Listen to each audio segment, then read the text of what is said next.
LKG പഠിക്കുന്ന ഒരു പിള്ളേരുടെ ഫീസ് എന്ന് പറയുന്നത് പോലും നിയർലി 30,000 to 80,000 ഇത് +2 വരെ കണ്ടിന്യൂ ചെയ്ത് കഴിഞ്ഞ് ഒരു കോളേജിൽ ചേർത്ത് കഴിഞ്ഞ് അവിടുത്തെ ഒരു 3-4 കൊല്ലം പഠനം കഴിഞ്ഞ് കല്യാണം കഴിച്ചു വിടുക എന്ന് പറഞ്ഞാൽ നല്ല രീതിയിൽ പൈസ ചെലവ് വരുന്നൊരു പരിപാടിയാണ്. പ്രോപ്പറായി ഫൈനാൻഷ്യലി പ്ലാൻ ചെയ്തില്ല എന്നാണെങ്കിൽ അവസാന നിമിഷം നല്ല രീതിയിൽ ബുദ്ധിമുട്ടും. നമ്മൾ ഈ വീഡിയോയിൽ പഠിക്കാൻ പോകുന്നത് ബെസ്റ്റ് ആയിട്ടുള്ള 3 ഓപ്ഷൻസ് എന്തൊക്കെയാണ്, അത് വിത്ത് നമ്പേഴ്സോടൊക്കെ നമ്മൾ ഡിസ്കസ് ചെയ്യുന്നുണ്ടാവുക. നിങ്ങൾക്കൊരു മക്കളുണ്ട് അല്ലെങ്കിൽ പ്ലാൻ ചെയ്യുന്നുണ്ടെന്നാണെങ്കിൽ തീർച്ചയായിട്ടും വീഡിയോ ഫുള്ളായിട്ട് കാണുക. അതേപോലെ നിങ്ങൾ റിലേറ്റീവ്സിന് അയച്ചു കൊടുക്കുക, തീർച്ചയായിട്ടും യൂസ്ഫുൾ ആവുന്നതായിരിക്കും. Myself Nithin Nair and welcome to our YouTube channel finance by Nithin. 2 investment option ഉണ്ട്. ഒന്നിൽ ഇൻവെസ്റ്റ് ചെയ്ത് കഴിഞ്ഞാൽ 8% കിട്ടും, വേറൊന്നിൽ ഇൻവെസ്റ്റ് ചെയ്ത് കഴിഞ്ഞാൽ ഏതാണ്ട് 10% കിട്ടും. ഏത് ഇൻവെസ്റ്റ്മെന്റ് ഓപ്ഷനായിരിക്കും നിങ്ങൾ കൂടുതൽ പ്രിഫർ ചെയ്യുക? രണ്ടാമത്തെ പറഞ്ഞ 10% അല്ലേ? ഇതിനെ ഒന്നുകൂടി തിരിച്ചു നോക്കുക. സപ്പോസ് ഈ 8% കിട്ടുന്നത് കംപ്ലീറ്റ്ലി ടാക്സ് ഫ്രീ ആണ്. ഈ 10% കിട്ടുന്ന അവിടെ നിങ്ങൾ ഏതാണ്ട് നിങ്ങളുടെ ടാക്സ് ലാബായിട്ടുള്ള 30% കൊടുക്കണമെന്നാണെങ്കിൽ ഇപ്പൊ നിങ്ങൾ ഏത് ഓപ്ഷനായിരിക്കും തിരഞ്ഞെടുക്കുക? 8% നോക്കും അല്ലേ? സോ ഇങ്ങനെയാണ് ഓരോരോ ഇൻവെസ്റ്റ്മെന്റ് പ്ലാനും നിങ്ങൾ തീരുമാനിക്കേണ്ടത്. വെറുതെ നോക്കി റിട്ടേൺസ് മാത്രം കിട്ടുന്നത് നോക്കാതെ പോസ്റ്റ് ടാക്സ് നമുക്ക് എത്രത്തോളം നമ്മുടെ കയ്യിൽ എമൗണ്ട് കിട്ടുമെന്ന് ഡീപ്പായി നോക്കിയതിന് ശേഷം വേണം ഓരോ ഇൻവെസ്റ്റ്മെന്റ് പ്ലാനിലേക്കും നമ്മൾ ഇറങ്ങാൻ വേണ്ടി. സപ്പോസ് ഈ 8% കിട്ടുന്നതിന് ലോക്കിൻ പീരീഡ് ആയിട്ട് ഏതാണ്ട് 15 കൊല്ലം 20 കൊല്ലം ഉണ്ട് എന്നാണെങ്കിൽ നമുക്കനുസരിച്ച് ഫ്ലെക്സിബിലിറ്റി ഇല്ല. അതായത് നമുക്കൊരു ആവശ്യം വന്നു കഴിഞ്ഞാൽ, ഒരു എമർജൻസി വന്നു കഴിഞ്ഞാൽ പോലും നമുക്ക് ഈ ഫണ്ട് യൂസ് ചെയ്യാൻ പറ്റാതിരിക്കും. സോ ഒരു ഇൻവെസ്റ്റ്മെന്റ് ഓപ്ഷൻ എന്ന് പറയുമ്പോൾ നമ്മുടെ കൺവീനിയൻസ് അനുസരിച്ചുകൊണ്ട് തന്നെ പോസ്റ്റ് ടാക്സ് നമുക്ക് എത്ര റിട്ടേൺസ് കിട്ടും, അതേപോലെ തന്നെ ഫ്ലെക്സിബിലിറ്റി എന്താണ്, ലിക്വിഡിറ്റി എന്താണ്, ഈ എല്ലാ ഫാക്ടേഴ്സും നോക്കിക്കഴിഞ്ഞതിന് ശേഷം മാത്രമാണ് നമ്മൾ ഓരോ ഇൻവെസ്റ്റ്മെന്റ് പ്ലാനിലേക്കും ഇറങ്ങേണ്ടത്. ഒന്നാമത്തെ ഓപ്ഷൻ എന്ന് പറയുന്നത് സുകന്യ സമൃദ്ധി യോജന സ്കീമാണ്. ഇതൊരു പെൺകുട്ടി ഉണ്ടെങ്കിൽ മാത്രമേ ഇത് അപ്ലിക്കബിൾ ആവുള്ളൂ. ഏതാണ്ട് ഇത് EEE കാറ്റഗറിയിൽ വരുന്നതാണ്. അതായത് ഇതിന് കിട്ടുന്നത് ഇൻട്രസ്റ്റ് ആസ് ഓഫ് നൗ കിട്ടിക്കൊണ്ടിരിക്കുന്നത് 8.2%. ഈ ഇൻട്രസ്റ്റ് കംപ്ലീറ്റ്ലി ടാക്സ് ഫ്രീ ആണ്. അതേപോലെ തന്നെ നിങ്ങൾക്ക് ഏതാണ്ട് 1.5 ലക്ഷം വരെ നിങ്ങൾക്ക് ടാക്സ് സേവ് ചെയ്യാൻ പറ്റും ഓൾ ടാക്സ് റെജിമിലാണെന്നാണെങ്കിൽ. അതേപോലെ തന്നെ ഈ എമൗണ്ട് ഫുള്ളായിട്ട് നിങ്ങൾ വിഡ്രോ ചെയ്യുമ്പോഴും ഒരു പൈസ പോലും ടാക്സ് കൊടുക്കേണ്ട ആവശ്യം വരുന്നില്ല. ഇതിന് ലോക്കിൻ പീരീഡ് ഉണ്ട്. പൊതുവെ ഹയർ സ്റ്റഡീസിനും അല്ലെങ്കിൽ പെൺകുട്ടികളുടെ കല്യാണത്തിനും വേണ്ടിയിട്ടാണ് ഈ സ്കീം കൂടുതലും യൂസ് ചെയ്യാറുള്ളത്. സപ്പോസ് നിങ്ങൾക്ക് ഒരു പെൺകുട്ടിയല്ല ഒരു ആൺകുട്ടിയാണ് എന്നാണെങ്കിൽ നിങ്ങൾക്ക് കൺസർവേറ്റീവ് റിട്ടേൺസ് കിട്ടാൻ പറ്റുന്ന വേറൊരു ഓപ്ഷൻ എന്ന് പറയുന്നത് PPF ആണ്. അതായത് പബ്ലിക് പ്രൊവിഡന്റ് ഫണ്ട്. ഇവിടെ നിന്ന് കിട്ടുന്ന റിട്ടേൺസ് മേ ബി കുറവായിരിക്കാം, ബട്ട് സ്റ്റിൽ അത്യാവശ്യം കൺസർവേറ്റീവ് റിട്ടേൺസും ആണ്. ഇതും EEE കാറ്റഗറിയിൽ വരുന്നത് തന്നെയാണ്. നിങ്ങൾക്ക് ടാക്സ് അഡ്വാൻറ്റേജും കിട്ടും, കിട്ടുന്ന റിട്ടേൺസിന് ടാക്സ് കൊടുക്കേണ്ട ആവശ്യം വരുന്നില്ല. പക്ഷേ ഇതിന് ലോക്കിൻ പീരീഡ് എന്ന് പറയുന്നത് ഏതാണ്ട് 15 കൊല്ലമാണ്. സോ എനിക്കൊരു കൺസർവേറ്റീവ് റിട്ടേൺസ് മതി, കൂടുതലും എൻ്റെ ക്യാപിറ്റൽ സേഫ് ആവണം എന്നാണ് ഞാൻ ടോപ്പ് പ്രയോറിറ്റി കൊടുക്കുന്നതാണെങ്കിൽ തീർച്ചയായിട്ടും ഈ 2 ഓപ്ഷൻസ് നിങ്ങൾക്ക് കൺസിഡർ ചെയ്യാം. സുകന്യ സമൃദ്ധി യോജനയും അതേപോലെ തന്നെ പബ്ലിക് പ്രൊവിഡന്റ് ഫണ്ടും. പക്ഷേ ഇതിന് പറയുന്ന മെയിൻ ഒരു ഡ്രോബാക്ക് എന്ന് പറയുന്നത് ഏതാണ്ട് 1.5 ലക്ഷം രൂപ മാത്രമേ എന്നെ കൊണ്ട് മാക്സിമം ആയിട്ട് അടയ്ക്കാൻ പറ്റുള്ളൂ. അതേപോലെ തന്നെ ലോക്കിൻ പീരീഡ് വരുന്നത് വളരെയധികം ലോങ്ങർ ഡ്യൂറേഷനുമാണ്. ഒരു പ്രൈവറ്റ് സ്കൂളിൽ പഠിക്കുന്ന പിള്ളേർക്ക് വരുന്ന ഒരു ആനുവൽ ഫീസ് എന്ന് പറഞ്ഞാൽ അപ്രോക്സിമേറ്റ്ലി ഒരു 50,000 രൂപ ആ റേഞ്ചിലൊക്കെയാണ്. അങ്ങനെയാണ് എന്നാണെങ്കിൽ തന്നെ സേഫ് ആയിക്കൊണ്ട് ഒരു കൊല്ലം മുമ്പ് ആ ഒരു പൈസ 50,000 ഉണ്ട് എന്നാണെങ്കിൽ FD ആയിട്ട് ഇട്ട് വെക്കുക. സപ്പോസ് അങ്ങനെ 50,000 അറ്റ് എ ടൈം കൊടുക്കാനില്ല എന്നാണെങ്കിൽ ഒരു കുഴപ്പമില്ല. എല്ലാ മാസവും ഒരു 4,000 വെച്ചുകൊണ്ട് നിങ്ങൾ RD റിക്കറിംഗ് ഡിപ്പോസിറ്റ് ആയിട്ട് ഇട്ടാലും മതി. കാരണം ഇവിടെ കിട്ടുന്ന റിട്ടേൺസ് വളരെയധികം കുറവായിരിക്കാം, ബട്ട് സ്റ്റിൽ നമ്മൾ ടോപ്പ് പ്രയോറിറ്റി കൊടുക്കുന്നത് സേഫ്റ്റിക്കാണ്. സോ തീർച്ചയായിട്ടും റിട്ടേൺസ് കുറഞ്ഞാലും കൺസർവേറ്റീവ് ആവുന്ന രീതിയിൽ തന്നെ ഷോർട്ട് ഡ്യൂറേഷന് ഈ സ്ഥലത്താണ് നിങ്ങൾ കൂടുതലും ഇൻവെസ്റ്റ് ചെയ്യേണ്ടത്. അതല്ലാതെ 50,000 രൂപയാണ് എനിക്ക് ഫീസ് വരുന്നതാണെങ്കിൽ അവസാനത്തെ 1 മാസമോ 2 മാസമോ മാത്രം ഇതിനുവേണ്ടി പ്ലാൻ ചെയ്ത് കഴിഞ്ഞാൽ ഫൈനാൻഷ്യലി നിങ്ങളെ കൊണ്ട് ഇത് സ്റ്റേബിൾ ആക്കാൻ പറ്റില്ല. മേ ബി 1 കൊല്ലം 2 കൊല്ലം വർക്കൗട്ട് ആയിരിക്കാം. എന്തെങ്കിലും തരത്തിലൊരു അൺസർട്ടനിറ്റി നടന്നു എന്നാണെങ്കിൽ നിങ്ങൾ അവിടെ കൊളാപ്സ് ആവുകയും ചെയ്യും, നിങ്ങൾക്ക് ഇത് മാനേജ് ചെയ്യാൻ പറ്റാതിരിക്കും. സോ തീർച്ചയായിട്ടും 1 കൊല്ലം മുമ്പ് തന്നെ പ്ലാൻ ചെയ്താൽ മാത്രമായിരിക്കും അടുത്ത കൊല്ലത്തിന്റെ കാര്യങ്ങൾ നിങ്ങളെ കൊണ്ട് ഇത് ഫംഗ്ഷൻ ചെയ്യാൻ പറ്റുള്ളൂ. സോ 50,000 എന്ന രൂപ സോർട്ട് ചെയ്യാൻ അത്യാവശ്യം വലിയ രീതിയിൽ ബുദ്ധിമുട്ടൊന്നും വരാൻ പോകുന്നില്ല. അത് ഈസി ആയിട്ട് മാനേജ് ചെയ്യാൻ പറ്റുന്നത് മാത്രമേ ഉള്ളൂ. പക്ഷേ നമുക്ക് കൂടുതൽ ബുദ്ധിമുട്ട് വരാൻ പോകുന്നത് മക്കളുടെ കോളേജ് ഫീസോ അല്ലെങ്കിൽ അതേപോലെ തന്നെ അവരുടെ കല്യാണത്തിന് വരുന്ന എക്സ്പെൻസ് ആണ്. അത്യാവശ്യം നല്ല രീതിയിൽ എക്സ്പെൻസ് വരികയും ചെയ്യും. അത് പ്രോപ്പറായിട്ട് നമ്മൾ ഇപ്പം തന്നെ മാനേജ് ചെയ്താൽ മാത്രമേ പ്യൂർലി നമുക്ക് ആ കാൽക്കുലേഷന് ഉള്ളിൽ നിന്നുകൊണ്ട് തന്നെ ആ എക്സ്പെൻസ് എല്ലാം മീറ്റ് ചെയ്യാനും പറ്റുള്ളൂ. അപ്രോക്സിമേറ്റ്ലി ഒരു പ്രൈവറ്റ് കോളേജിൽ തന്നെ 1 കൊല്ലം പഠിക്കാൻ വരുന്ന ഒരു എക്സ്പെൻസ് എന്ന് പറയുന്നത് നിയർലി 2-2.5 ലക്ഷം രൂപയുടെ അടുത്താണ്. സോ ഒരു എഞ്ചിനീയറിംഗ് ആണ് പഠിക്കുന്നത്, 4 കൊല്ലം പഠിക്കുന്നുണ്ടെന്നാണെങ്കിൽ തന്നെ ഏതാണ്ട് 10 ലക്ഷം രൂപ മാത്രം അവിടെ ചിലവാകും. ഓർക്കേണ്ട ഒരു കാര്യം, ഇത് ഇപ്പോഴത്തെ കറണ്ട് സിറ്റുവേഷനാണ് 10 ലക്ഷം എന്ന് പറയുന്നത്. നിങ്ങളുടെ കുട്ടി ഇപ്പോൾ അത്യാവശ്യം LKG UKG അങ്ങനെ ആണെന്നാണെങ്കിൽ ഒരു 15 കൊല്ലം കഴിഞ്ഞാൽ വരാൻ പോകുന്ന ഡിഫറൻസും അത്രത്തോളം വലുതായിരിക്കും. കാരണം ഇന്ത്യയുടെ എഡ്യൂക്കേഷൻ ഇൻഫ്ലേഷൻ എന്ന് പറയുന്നത് ഏതാണ്ട് 9, 10, 11% സോ സപ്പോസ് ഒരു 10% ഇൻഫ്ലേഷൻ വരുന്നത് എന്ന് വെച്ച് കഴിഞ്ഞാൽ പോലും ഒരു 15 കൊല്ലം കഴിഞ്ഞാൽ ഏതാണ്ട് ഇപ്പോഴത്തെ 10 ലക്ഷം ആണെന്നാണെങ്കിൽ ആ സമയത്ത് വരാൻ പോകുന്ന എക്സ്പെൻസ് നിയർലി 40 lakhs ആയിരിക്കും. അടുത്തതായി നമ്മൾ ഓൾറെഡി ഡിസ്കസ് ചെയ്ത സുകന്യ സമൃദ്ധി യോജനയും അതേപോലെ തന്നെ PPF പബ്ലിക് പ്രൊവിഡന്റ് ഫണ്ടും ഈ 2 സ്ഥലങ്ങളിൽ നമ്മളെ കൊണ്ട് ഇൻവെസ്റ്റ് ചെയ്തുകൊണ്ട് ഈ നമുക്ക് വരാൻ പോകുന്ന 40 ലക്ഷം അല്ലെങ്കിൽ 45 ലക്ഷത്തിന്റെ എക്സ്പെൻസ് മീറ്റ് ചെയ്യാൻ പറ്റുമെന്ന് നമുക്ക് നോക്കാം.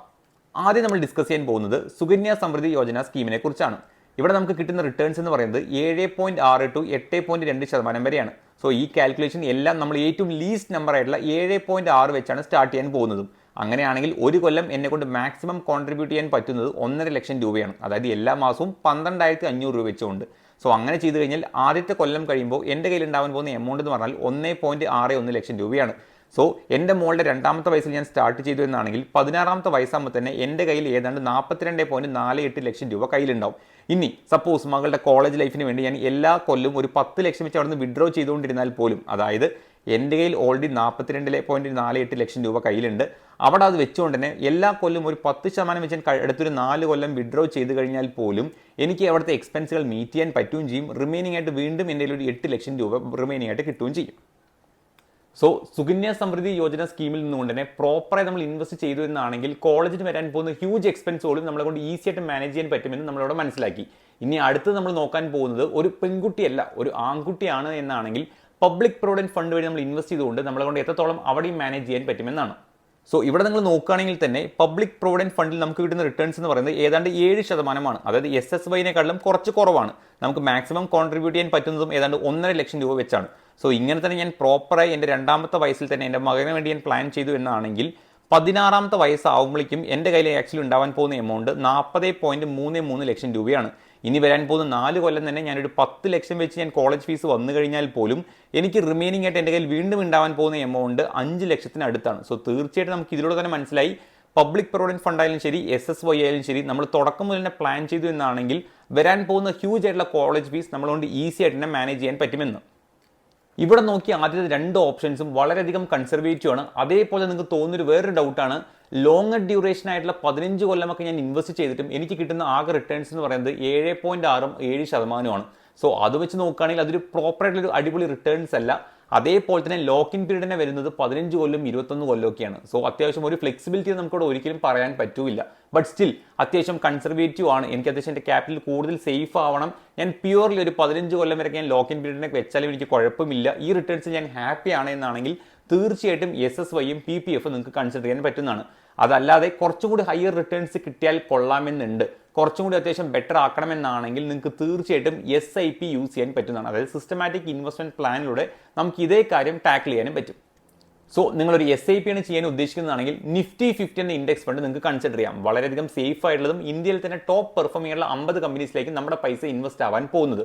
സോ ഇവിടെ നമ്മൾ PPF ആയാലും SSY ആയാലും നമ്മൾ കൊടുത്തുകൊണ്ടിരുന്നത് 1.5 ലക്ഷം വെച്ചായിരുന്നു ഒരു കൊല്ലം, അതായത് 12,500 വെച്ചുകൊണ്ട്. സോ ഇവിടെ നിങ്ങൾ 12,500 വെച്ചുകൊണ്ട് നിങ്ങൾ എല്ലാ മാസവും ഒരു 15 കൊല്ലം ഇൻവെസ്റ്റ് ചെയ്തു എന്നാണെങ്കിൽ നമുക്ക് അപ്രോക്സിമേറ്റ്ലി ഒരു 12-13% വരെ നമുക്ക് റിട്ടേൺസ് എക്സ്പെക്ട് ചെയ്യാം. പക്ഷേ ഇവിടെ കിട്ടുന്ന എമൗണ്ട് കംപ്ലീറ്റ്ലി ടാക്സ് ഫ്രീ അല്ല, ടാക്സ് കൊടുക്കേണ്ടി വരും.